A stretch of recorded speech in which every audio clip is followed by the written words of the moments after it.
In the final seconds of Anne Boleyn's life, she was not fighting, not screaming, and not begging the king for mercy.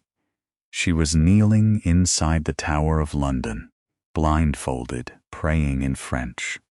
The sword was not in front of her. That was the cruelest part. This executioner had prepared a trick so quiet that the Queen of England would never see the blade coming. Hello, my friend. Welcome back to English Mindwave.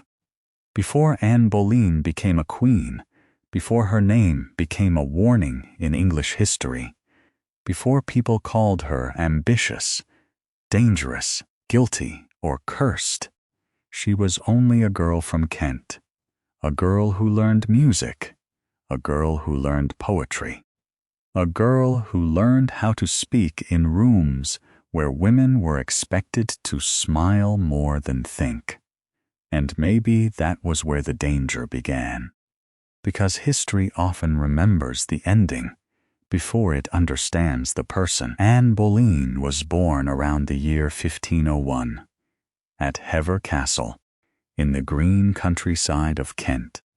She was born into a family that understood court life as a place of movement. Every smile mattered. Every marriage mattered. Every invitation could lift a family name higher or push it into silence. Her father, Thomas Boleyn, was a diplomat.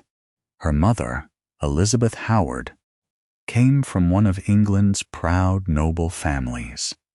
Anne had a sister named Mary and a brother named George. In a softer world, they might have simply been children. But Tudor England was not a soft world. In noble houses, love and ambition could sit at the same table. A daughter could be cherished, but she could also become a bridge to power. Anne grew up inside that lesson. Then, when she was still young, she was sent away to the French court. For Anne, France became a transformation. It gave her polish. It gave her language. It gave her music, dance, poetry, fashion, and confidence. She learned that conversation could be a weapon wrapped in silk. She learned that religion, politics, marriage, and reputation were never truly separate. When Anne returned to England, she was no longer just a girl from Hever Castle. She had become something unusual. She was not considered the greatest beauty of her time. Her hair was dark. Her eyes were dark. Her presence was sharper than the pale, quiet ideal many people expected from court women. Later, her enemies would turn every difference into suspicion. But before they feared her, they noticed her. Anne had a voice. She did not lower her eyes easily. She could answer back. She could speak about religion and politics. She carried herself like someone who had learned that a woman did not have to disappear simply because powerful men entered the room. That kind of woman could be fascinating. That kind of woman could also be dangerous. Henry VIII noticed. At that time, Henry was still married to Catherine of Aragon, a respected queen with powerful connections across Catholic Europe. But there was one wound at the center of their marriage. She had not given him a living son. In Henry's world, a son was not only a child. A son was stability. A son was the hope that England would not fall back into conflict after the king died. Into that fear stepped Anne Boleyn. Henry wanted her, but Anne had already seen what happened when a king wanted a woman and nothing more. Her sister, Mary Boleyn, had once been close to Henry. Mary had been his mistress, and when the king's attention faded, she was pushed aside. The court moved on. The king moved on. But a woman's name did not recover so easily. Anne saw Mary's humiliation, and Anne refused to repeat it. This was the moment that made her unforgettable. She said no, not once, not as a game, not as a shy delay. For years, Anne refused to become Henry's mistress. She would not be a temporary pleasure. She would not be hidden, used, and discarded. If Henry wanted her, he would have to offer more than desire. He would have to offer a crown. And that refusal changed the history of England. Henry wrote to her with longing. His letters show a king no longer speaking like an untouchable ruler, but like a man consumed by wanting. Yet Anne held the line. She understood something many women in court learned too late. Royal love could feel like sunlight, but it could burn everything it touched. Henry could not have Anne as a mistress, so he decided he would have her as his wife. But Catherine stood in the way. Rome stood in the way. The Pope stood in the way, and so the private desire of one king became a public crisis. Henry sought to end his marriage to Catherine. When Rome did not bend easily to his will, he began to move England away from the Pope's authority. The king's desire had become law. Law had become religion. Religion had become a new future for England. In 1533, Henry married Anne. She was already pregnant. Her coronation in June was filled with ceremony. Anne moved through London, dressed in white, crowned, visible, lifted high before the people.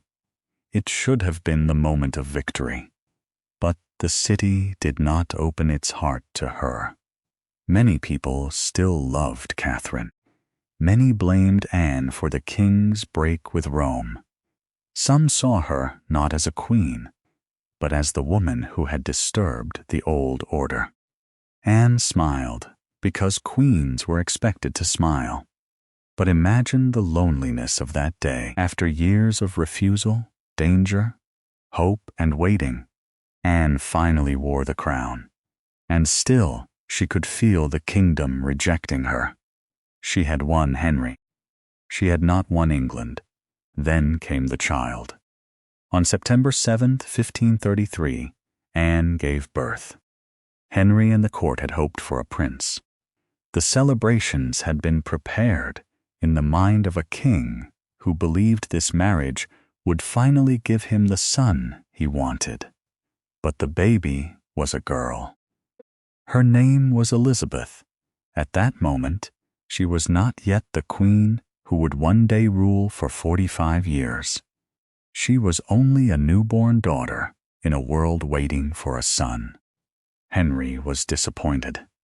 Anne had given him a living child, but not the child his fear demanded. That is one of the quiet heartbreaks of this story. The girl treated as a disappointment would one day become the strongest answer history could give. But Anne did not know that. She only knew that her place had become fragile. In the years that followed, Anne became pregnant again. But no living son came. Each loss was private grief. But in Henry's court, private grief did not stay private. Every pregnancy carried national hope. Every failure created whispers. Then came January 1536. Anne lost a male child before birth. For Henry, this loss seemed to confirm what he feared, or perhaps what he wanted to believe, that Anne would not give him the son he needed. Something changed. The king's attention turned toward Jane Seymour, a quiet lady-in-waiting who seemed to be everything Anne was not. Jane was soft where Anne was sharp, careful where Anne was outspoken, silent where Anne had dared to answer. In a court like Henry's, contrast could become destiny. Anne must have felt the walls moving closer. The love that had once raised her was no longer enough to protect her. The same qualities that made Henry desire her now made her inconvenient. Her intelligence, her pride, her voice, her refusal to disappear, all of it could be rewritten as danger. And then Thomas Cromwell began to move. Cromwell had once worked with Anne, but court alliances were not friendships carved in stone. When power shifted, they could burn quickly.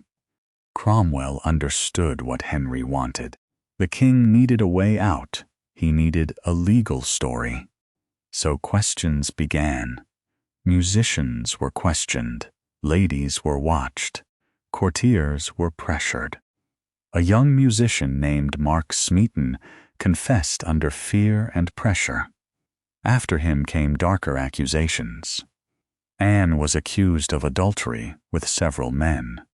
One of them was her own brother, George Boleyn. It was a charge designed not only to condemn her, but to make her seem impossible to defend. Whether truth lived inside those accusations mattered less than what they were built to do. They gave power a path. On May 2nd, 1536, Anne was arrested at Greenwich. She had been watching a tennis match when the king's men came. She was taken by boat along the River Thames to the Tower of London. Only 3 years earlier, Anne had stayed there before her coronation. Then the Tower had prepared her for a crown. Now it prepared her for judgment. Inside, Anne broke between fear, disbelief, prayer, and strange flashes of laughter. People listened to her words. They recorded what she said. Even grief could become evidence. Her trial came on May 15. The noblemen who judged her understood the king's will. Among them was her own uncle, the Duke of Norfolk. The verdict was guilty. Anne was sentenced to die. When the sentence came, she did not become the monster her enemies described. She did not rage like a villain from a legend. She grieved that innocent men would die with her. Henry chose the sword instead of the axe. It was called mercy. A skilled swordsman from Calais would make death quicker. Anne would not need to lay her head on a block.